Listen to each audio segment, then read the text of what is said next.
I'm still confirming whether it is good morning or good afternoon. I'm extremely sorry for the delay.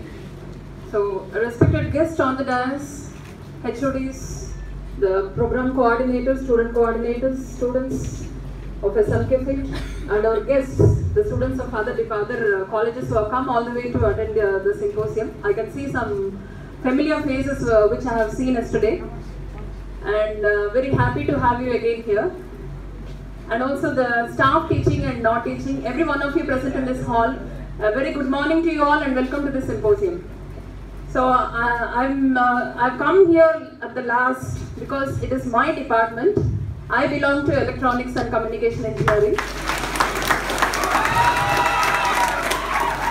So I don't want the other departments to feel that I have a department feeling and I come for the ECE first. My people will definitely understand that equal weightage is given to all the departments. So thank you for bearing with our delay. And as this symposium does not reveal any theme, I have a theme for the symposium. That is nothing but the role of engineers in society. Other than the role of engineers as you feel when you join in an engineering college, yes, I'm going to work with computers, I'm going to work with circuit boards, or I'm going to work with the civil engineers or the machines for mechanical, all those things are fine. But beyond that, how we are going to work for the society, how good you are going to be good for the society, and what are the societal expectations from an engineer. So this is the theme of the symposium. And all of you have to keep this in mind when you go for a job. Especially when we talk about electronics, this electronics is spread over in all the departments. You cannot see a department functioning without an electronic gadget or the computer science, programming, coding, each and everything is required. It is all integrated. But we all end up with holding an electronic gadget, right? You have a phone today and after a year or so you would like to change it. A computer will be there and it will be updated and you wanted to change it. So everything is not permanent. None of the electronic devices what we hold or what we use is permanent forever. We don't keep. We keep changing. What do we do with what has been used? This is what is the main question mark. Like you had a telephone. You had a mobile phone, and that was a normal phone, and now you got an Android mobile. You've gone to an iPhone. All those things. A series of mobile phones will be lying down. What would we do with the one which has already been used and which you are not going to use anymore? And what do you call that as? E-waste? Yes. Like how you use your papers and other things you throw in the dustbin. Can we throw our electronic gadgets in that way? Do the government norms and rules allow you to do so? Though the rules doesn't allow you to do so, in India we are not really following that. There are many electronic gadgets being thrown off to fill the land. But have any one of you thought about, like, do we have a business in India, in our country, to recycle this electronic waste? So this thought has not come into the people's mind. You always think of creating something, developing something, marketing something. It's all in the form of a business, but this is also another business where India doesn't have a recycling unit for electronic waste. So what do we do with electronic waste? We call an agent and we sell. We even sometimes get money for giving away our electronic waste. But in abroad, people have to pay money for them to take away your waste. So that is because the foreign countries, the government policy does not allow you to just throw away your electronic waste. It is a crime. So if you have used something and you don't want it anymore, you cannot dump in your place, you wanted somebody to take away this and recycle it, you need to pay them money and ask them to come and take it away from you. This is what is happening, and we don't have a big recycling unit in our country. Actually, the agents who collect our e-waste will take it to either China or in USA. We have huge number of plants for recycling. It's a big process. Actually, in USA they say like nearly 50 million tons of e-waste comes every year, and how do they process and why it has to be recycled? What are all the harmful effects or what are all the advantages of the e-waste? The hazardous thing, when we just throw it away, what are all the things which is going to go deep into your soil or get connected to your water or to the atmospheric air? So these things have to be kept in mind because we are using an electronic gadget wherein you have the electronic components. It may emit lot of gases and all the hazardous things after aging. After a certain time of period, what happens is it gets dangerous like lead, cadmium, mercury, all these things are there in your electronic gadgets. So what do we do? How do we safeguard our earth as well as the environment? How do we stop from polluting this? So in US, they have recycling units where it is something like buying a new product.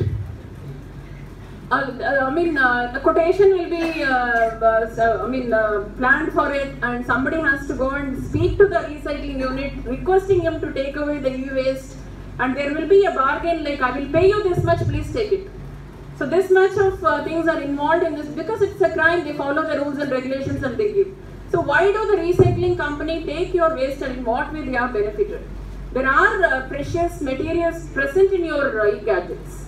So many things, if you say like computers, monitors, your keyboard, your mouse, your servers, cables, everything, your mobile phones, a lot of electronic gadgets which are being thrown off, and some updation comes and you just wanted to replace it and you have to give it as a e-waste.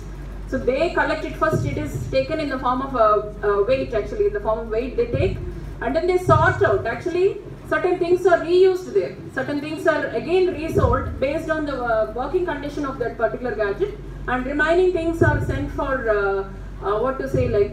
they make it as a scrap. When they do it as a scrap, why we should not throw? One thing is hazardous because you have so many materials which are harmful to your health. Other than that, your safety of your data. If you just throw away with the data, you don't know, it's not working, it is not switching on. You just throw it off. Your data is there still, right? So how do you destroy that? How do you safeguard your data? So this is again taken care in the recycling process when they sort it out. They resell, even when they resell, they safeguard your data, and even when they go to scrap, it is chopped into pieces where you will have a safety of your data, what has been stored in that. So in that you will have lot of precious materials like gold, silver, aluminium, copper. These are all the precious valuable things which will be available from the EV waste which is being recycled.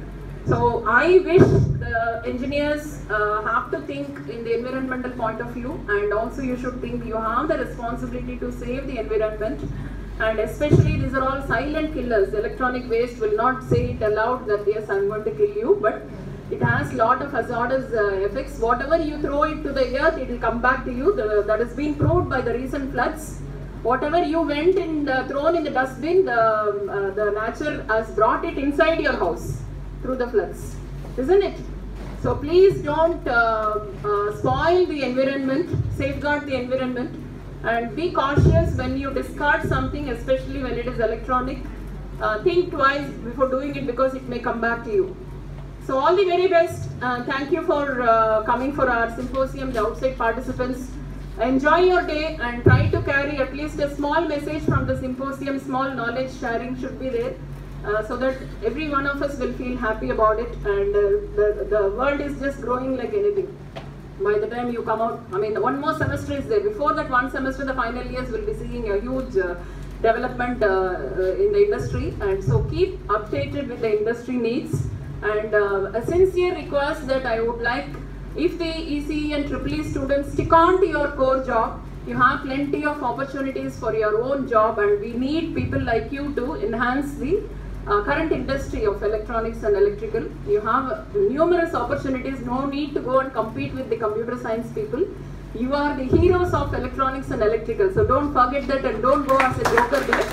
And it's like that only, because you study 4 years of so many in-depth knowledge of electronics and electrical has been absorbed, and you just waste it and go to a new field where you think that you just clear the interview, you know C language, that you can master it. You just sit and talk to a person who is in the IT industry where he will not have any a peaceful night. Actually, you will have a sleepless night. Every day there will be a new technology coming in, and there will be new people waiting to do that, and you have to compete with them. Whatever we experience in 40 years, they will be experiencing in just 4 years. All the fatigue will be injected in them. So let us have a wonderful electronic and electrical world ahead. And you engineers, please stick on to the core and update yourself. All the very best. Thank you.